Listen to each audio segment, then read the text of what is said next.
السلام علیکم ورحمۃ اللہ وبرکاتہ۔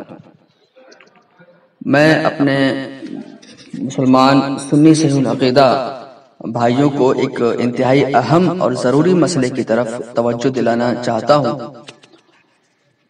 عام طور سے جس میں لوگ مبتلا نظر آتے ہیں، اس سے پہلے میں یہ بتا دوں کہ اللہ تبارک و تعالیٰ قرآن مجید میں ارشاد فرماتا ہے، لا یکلف اللہ نفسا الا وسعها۔ اللہ تعالیٰ کسی جان پر اس کی طاقت سے زیادہ بوجھ نہیں ڈالتا۔ حدیث شریف میں ہے،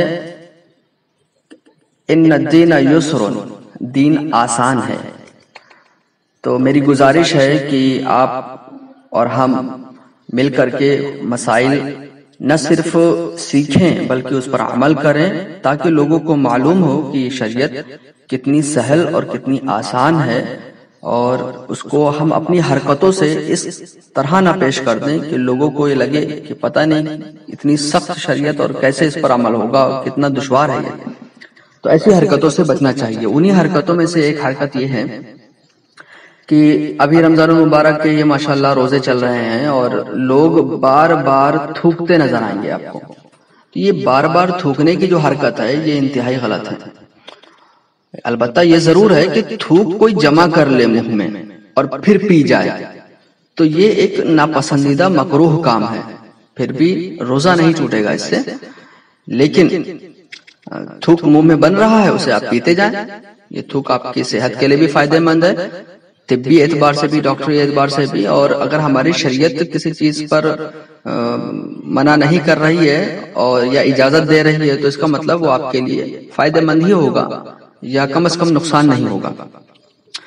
اسی طرح سے وضو کرنے کے بعد یا غسل کرنے کے بعد منہ کا جو پانی ہوتا ہے، اسے پوری طرح سے تھوکنے کے کوشش میں جو ہے منہ سکھا لیتے ہیں، اور تھوک کر کے منہ کو سکھانا اور پھر عجیب سی شکل و صورت بن جانا، یہ ہماری اسلام کی شریعت، ہماری اسلامی شریعت کو داغدار بنا سکتا ہے۔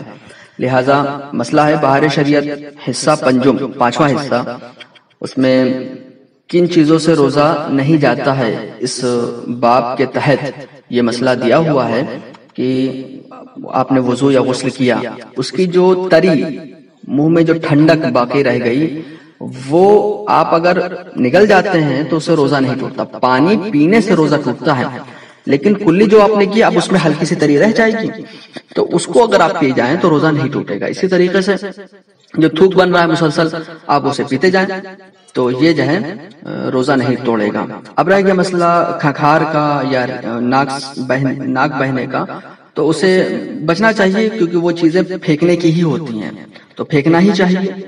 اور لیکن اگر وہ نگل گیا تو بھی روزہ نہیں ٹوٹے گا۔ منہ میں ہی ہے یا ناک میں ہی ہے اور نگل گیا تو روزہ نہیں ٹوٹے گا۔